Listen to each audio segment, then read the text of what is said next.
Hello and welcome to Ravensbourne University's Architectural Design Workshop. Now, architecture is all about planning and designing buildings that we inhabit. Some of the most innovative and interesting buildings around the world have taken inspiration from many everyday items. For this workshop, you will be asked to explore household objects and consider the size, shape, texture, form, curvature, and other properties to inspire you to create a design. Once you have chosen your objects, you will design an interior space or create a building using them.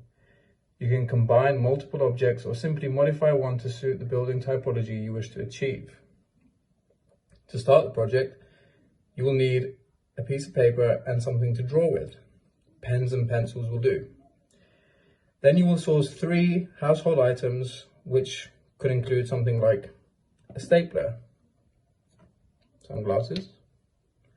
But think about the color of the item. Think about its shape. Think about its texture. Is it something flexible, small, sharp, or round?